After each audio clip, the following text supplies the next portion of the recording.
Welcome to Leiden University Medical Center, one of the leading research academic centers in Europe, where more than 50 years ago the first allogeneic stem cell transplantation in Europe was performed. And I invite you to see and learn how we innovate in allogeneic stem cell transplantation and in advanced cellular therapies. The unique feature of our center is our magnificent team on donor care, apheresis, cell acquisition, and our cell laboratory and transfusion medicine.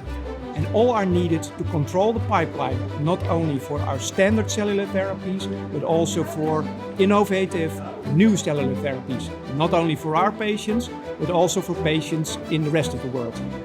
And today we will show you what we do, from basic science, discovery of TCRs, to clinical studies, phase 1 therapies. We, of course, start where everything starts, namely with the donor. We are at the Apheresis department of the LUMC. We work here with 5 nurses. We have 5 devices to collect cells. We perform therapeutic apheresis as well as cytopheresis in pediatric patients as well as in adult patients.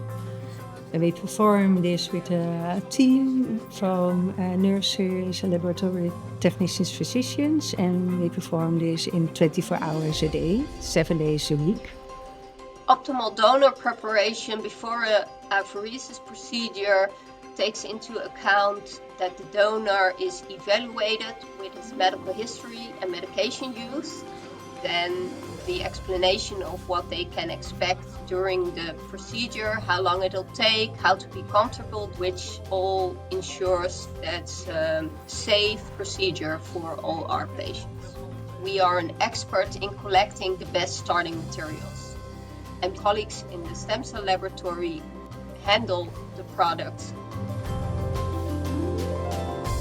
As a cell processing laboratory, we play the central field in between the hemapheresis unit as a collection center and our hematology department and our pediatric department where our patients are. Our work is very special because we make highly personalized cellular products. We receive a lot of different materials like bone marrow and umbilical cord blood cells, and we have several techniques to make the best product for every patient. We are starting a collaboration with our colleagues from the hematology department, and we do the preparation for a TCR product where they can make cells especially to attack the AML cells. One of the main challenges with AML is that they lack the ideal target structures for CAR T cells. So CAR T cells have been developed to treat AML, but they are just not specific enough. Fortunately, TCR-T cells offer another way to target cancer cells.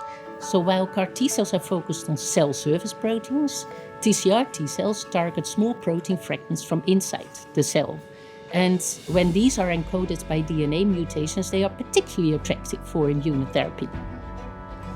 We have done our first clinical study with T-cell receptors in 2016, and at the moment we are now really testing the new ones in clinical studies with an MPN1 TCR for patients with acute myeloid leukemia, and very soon we will have a new TCR in the clinic, that's the BOP TCR for B-cell malignancies. Our laboratory's immune monitoring is crucial for our clinical studies. For example, in the mutated NPM1 study, we use an NPM1 TCR.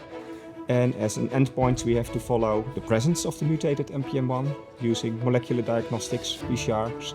And we also follow all the subsets of the lymphocytes, the T cells. And that's crucial for the evaluation of the endpoints of our studies. So to bring an innovation to the clinic, you need a translational team that develops the prototype into a real-world medicine.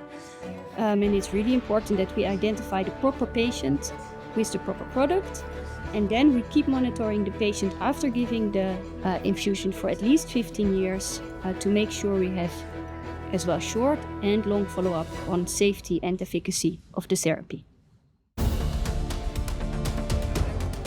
We do have a highly experienced clinical ward with very experienced clinical staff, nursing staff, and of course clinical research staff. We are able to implement these studies and do the state-of-the-art follow-up. And we have got it all within our own department, which is essential for the development and the implementation of these cellular therapies to our patients.